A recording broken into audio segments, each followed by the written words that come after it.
परम प्रेममय परम दयाल श्री श्री ठाकुर अनुकूल चंद्र श्रीचरण मोर कोटि कोटि प्रणाम। परमाराध्या जगज्जननी श्री श्री बड़मा चरण मोर कोटि कोटि प्रणाम। परम पूज्यपाद श्री श्री बड़दा चरण मोर कोटि कोटि प्रणाम निवेदन करे। समस्त को आंतरिक राय एवं जय गुरु। आजिर वीडियो को आपण मानकु पुणी थरे स्वागत करुछि। आजिर वीडियो रे आमे जानिबा जे किपरि श्री श्री ठाकुर जड़े भक्तर मान रक्षा करने सत्संग रे ता घरे उपस्थित हेले। आ ठाकुर को गोड़ किपरि पड़गला, केमिति नियार संस्पर्श आसी ठाकुर आघात पाइले, आउ केमिति तांकर चिकित्सा हैला, आउ भक्त जनक किपरि ठाकुर को ऊपर क्रोध कले, से सब विषय आम आज वीडियो रे जानिबा। आपण माने निश्चिंत आज वीडियो को मूलर शेष जाए देखंतु। निश्चिंत भाव आपन जानिबा को पाइबे जे श्री श्री ठाकुर को दया किपरि गभीर विश्वास आम जे तांको पाई परिबा एटा निसंदेह। जदि आम विश्वास भक्ति भल पाइबा रखिबा ताहले से सब समय रे आम सहित उपस्थित रहिबे। चलंतु गोटे प्रत्यक्ष घटना विषय रे आज जानिबा। तो जड़े गुरु भाई देवघर को जाइथांती, से नुआ करी दीक्षा नहीं थांती। जेतेबेले नुआ नुआ दीक्षा नियंती, दीक्षा नेले आम मन रे बहुत उत्कंठा आसे जे आमे ठाकुर जमती सब मो सहित सब रुहंतु, सब समय आम घर को आसतु। आ ठाकुर से समय स्वदेह थांती। भाई जन को जो दीक्षा नियंती, दीक्षा परे देवघर आश्रम जाइथांती बुलिबा को दिने। तो सेठी देवघर आश्रम रे गला बेले तांको मन रे गोटे उत्कंठा आसे जे मो घरे सत्संग रखिबी, आ से सत्संग रे मु ठाकुर को डाकिबी, ठाकुर मो घर को आसीबे, आ मो घर को आसले मु धन्य हो जीबी। सब लोक भी देखिए जे श्री श्री ठाकुर मो घर को निमंत्रण रक्षा करी आसिले। तो यहाँ मुझे ठाकुर को निवेदन करी एमती कहीकि गले। थरे जाइए आश्रम रे पहुँची जाइछंती। आश्रम रे बहुत बड़ माने बहुत गुड़े लोकंकर मेल लगी थाए। सेठी श्री श्री ठाकुर को पाखरे लोक माने निज समस्या रखुथांती। एते भिड़ होता है जे ए भाई जनक आउ आग को जाई पारंती नहीं, पछरे रही जाती। ठेला पेला भितर एते गहली लगी थाए जे या आंको आउ ठाकुर को मुह आउ भलरे देखा जाएनी, ठीक रे देखि पारंतीनी। तापर ये मने मने दुख अनुभव करती, आ कांदिबाकु लागंती। गोटे जगार बसी पड़ती नीरव ही, आ कांदिबाकु लागंती जे मु तो ठाकुर को सत्संग को निमंत्रण दबाकु आसीथिली, ठाकुर कौन मु कौन ठाकुर को देखि परिबिनी, तांको सहित कौन कथबार्ता हेई परिबिनी। तो एमती बहुत किछि प्रश्न तांको मन रे आसे। सेतिक बेले श्री श्री ठाकुर को पाखरे प्यारीदा उपस्थित थांती। श्री श्री ठाकुर तांको डाकी कहती, ए प्यारीदा टिके देख तो से गछ मूल किए जड़े बसिक कांदुछि, जाओ देख तो ताकू नहीं आस, तार जहाँ भी असुविधा है मुझे समाधान करी, ताकू नहीं आस तो से बहुत विकल ही कांदुछि, नहीं आस। सेतबेले एते लोकंकर भिड़, एते लोक ठाकुर पाखरे अछंती, किंतु श्री श्री ठाकुर को मन से भाई पाखरे जे किए सेठी बसी कांदुछि, कहार आकुल क्रंदन, कहार माने एते व्यथा ठाकुर को व्यथित करुछि। तापर से कहती, प्यारीदा जाए देख तो। आ जितेबाला प्यारीदा भिड़ गुड़िक ठेली ठेली ठेली ठेली जितेबाला बाहर को बाहरती, सेतबेले जड़े लोक गछ मूल बसिकी कांदुथिबार से देखती। देखला परे सी सेठी माने आश्चर्य हो जाती जे हाँ सतरे तो ये भाई ये भाई जन कांदुचंती, तांको डाकिकी तांको हाथ धरी भीतर को नहीं जाती। सेठी जितेबाला ठाकुर को से देखती, ठाकुर को देखि आहुरी कांदिबाकु लागंती। माने निज चक्षुरे ठाकुर को जितेबाला दर्शन करती आहुरी कांदिबाकु लागंती। तापर श्री श्री ठाकुर तांको हाथ धरी तांको बुझेइबाकु जाई कहती, अरे तू कौन काली तो घरे सत्संग रखीचु, हाँ ठीक अच्छे, तो जा मु काली संध्या बेले जाइकी तो घरे पहुँची जीवी। ताकू ठाकुर कहीकि पठे दियंती। से भाई जनक पलांती।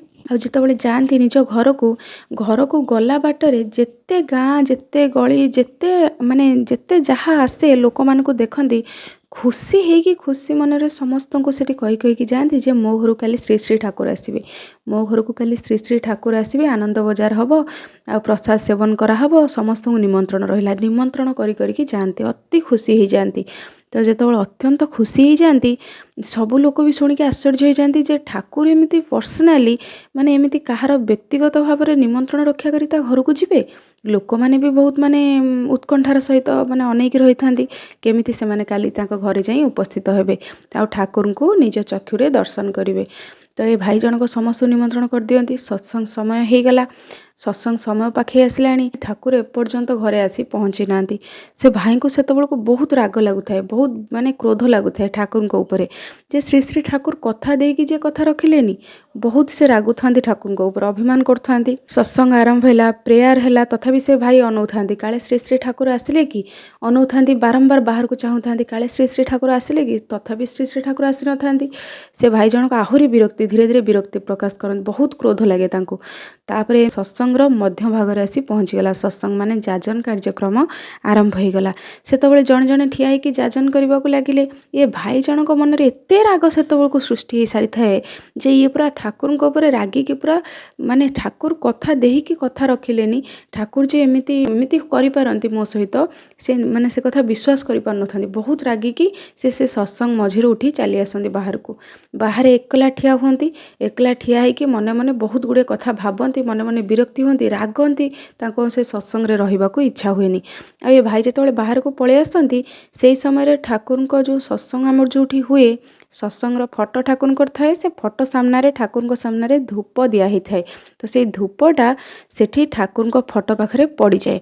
जब ठाकुर को फोटो पाखरे धूपटा पड़ी जाए, धूपटा पड़ी जाए सेतबेले सेथिरु निया जलिकी ठाकुर को फोटोर गोड़ पर्सनटा जो गोड़ पाखक सेतिक पोड़ी जाए। ठाकुर को फोटोर तल भाग जो फोटोर गोड़ पोजिशनटा सेटा पोड़ी जाए, निया लगी जाए। एमाने बहुत कष्ट करी से निया को धरिकी लिभालिभि करिकी ताकू ठीक रे फोटोटा को रखती।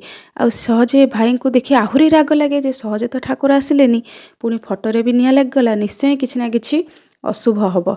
मु एते कष्ट करी एते माने खुशी रे ठाकुर को सत्संग रखिली, ठाकुर को निमंत्रण करी, तापरे भी एसबू घटना घटिला, निश्चय किछि ना किछि अशुभ हम। आउ किछि शुभ हो पारिबनी। जेतबेले ठाकुर को फोटोरे निया लगी सारलानी आउ शुभ बा कौन, मो घरे अशुभ ही अशुभ हम एमती कहीकि से कांद कांद हो जाती। सेतबेले किछि सेठी जो ऋतिक भाई मान थांती तांको बुझाती, से सत्संग सभा शेष हो जाए। एमती हे शेष हो जाए। ऋतिक भाई माने घर को गला बेलू तांको बुझे जाती जे भाई तुम व्यस्त हुओनी, तुम श्री श्री ठाकुर को भूल बुझुच, ठाकुर को निश्चय किसी असुविधा होता। जदि ठाकुर को असुविधा न होता श्री श्री ठाकुर निश्चय आसी थांते, सत्संग रे निश्चय उपस्थित होते। से क्या केबे कथा देकी निराश करंतिनी। से जहाँ को जी तांको विश्वास सहकार डाकी थाए से निश्चिंतता कथा शुणती, निश्चिंतता डाक शुणती। आउ तुम्हें भूल बुझुच, निश्चय तांकर किसी असुविधा होता से आसी नथिबे। ये भाई जनक सेठू रहिले। से दिन राति आउ निद हुएनी जे श्री श्री ठाकुर कथा देकी कथा रखिलेनी, कहीं घर को आसिलेनी, तांको निद हुएनी। एमिति कौन असुविधा घटिला जे श्री श्री ठाकुर घर को आसी पारलेनी।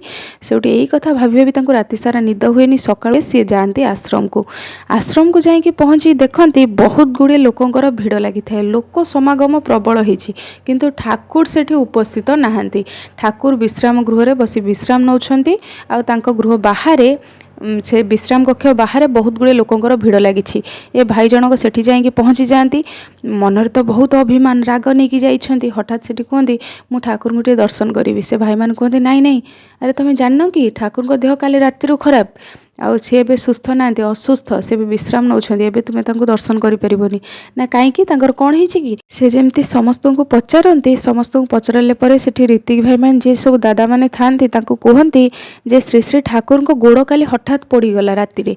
आ जेतबेले हठात पड़ी गला बहुत जोर चित्कार कले। से बहुत जोर चित्कार कले, एते जोर चित्कार कले जे आमे समस्ते दौड़ा दौड़ी हेकी पळे आसिलु तांको पाखकु। देखला बेलु तां गोड़टा जळी जाईछि। आमे प्यारीदांको डाकिलु, प्यारीदांको डाकिकी से तांकर चिकित्सा कले। एबे से टिकिए सुस्थ, सामान्य सुस्थ। ये भाई जनक सेठी मने मने भाबंती अरे मो घरे तो काली ठाकुर को फोटो पाखरे धूपटा पड़ी जाइथिला, आ फोटोरे भी निया लगी जाइथिला। एया भाबिकी मने मने कांदी पकाती। भिड़ ठेली ठाली भीतर को पशि जाती, क्या मानती भीतर को पशि जाती।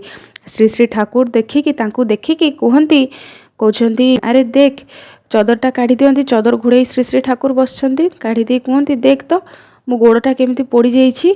आ काल जो धूपटा लगैथिलु सेटा टिके दूरे लगैथिले हेइ न थांता, पाखरे एमती पूरा लगांती का पाखरे सेटा पड़ीगला बोली मो गोड़टा पड़ीगला। से भाई जनक सेठी ठाकुर को पाखरे बसिकी हाथ जोड़िकी बसिकी कांदी पकाती जे ठाकुर मोर भूल हो जाइछि, मु आपन को भूल बुझीथेली।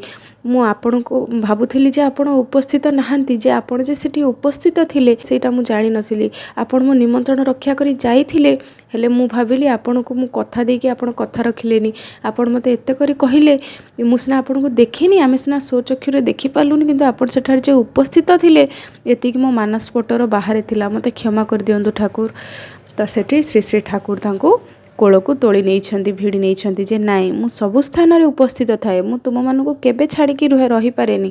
ତୁମେମାନେ ଯେଉଁ ମୋତେ ଭକ୍ତିରେ ଡାକ, ତୁମେମାନେ ଯେଉଁ ମୋତେ ଶ୍ରଦ୍ଧା କର, ଭଲ ପାଅ, ମୁଁ ତୁମଠାରୁ ଦୂରେଇ ରହିପାରିବି? ତ ଦେଖନ୍ତୁ ଶ୍ରୀ ଶ୍ରୀ ଠାକୁରଙ୍କ କେମିତି ଦୟା। ଭାଇ ଜଣକ କେତେ ରାଗିଥିଲେ ଠାକୁରଙ୍କ ଉପରେ, କେତେ କ୍ରୋଧ କରିଥିଲେ, ତଥାପି ବି ଶ୍ରୀ ଶ୍ରୀ ଠାକୁର ଘରକୁ ସେଦିନ ଯାଇଛନ୍ତି ରାତିରେ, ଆଉ ସେଠି ଯାଇକି ତାଙ୍କ ଗୋଡ଼ ବି ଠାକୁରଙ୍କର ପୋଡ଼ିଯାଇଛି, ତଥାପି ବି ଠାକୁର ତାଙ୍କ ଉପରେ ରାଗି ନାହାନ୍ତି। ସେହିପରି ଆମେ ଯେତେ ଭୁଲ କଲେ ବି ଠାକୁର କେବେ ଆମ ଉପରେ ରାଗନ୍ତିନି, କେବଳ ଆମ କର୍ମର ଫଳ ଆମେ ପାଇଥାଉ, ସେଇଟା ପାଇଁ ଆମେ ଠାକୁରଙ୍କୁ ଦୋଷୀ କରୁ। କିନ୍ତୁ ଆମେ ଯଦି ଭଲ କର୍ମ କରିବା ଆମେ ନିଶ୍ଚିନ୍ତ ଭାବରେ ଭଲ ଫଳ ପାଇବା। ତାଙ୍କ ଉପରେ ବିଶ୍ୱାସ ରଖି ଚାଲିବା, ନିଶ୍ଚିନ୍ତ ଭାବରେ ଆମେ ଆମ ବିଶ୍ୱାସର ଫଳ ପାଇବା, ଆମ ଜୀବନରେ ସେ ଜିନିଷ ଆମେ ପରିଲକ୍ଷିତ କରିପାରିବା। ତ ଆଜିର ଭିଡ଼ିଓକୁ ଏଇଠି ରଖିବା। ସମସ୍ତଙ୍କୁ ଜୟ ଗୁରୁ।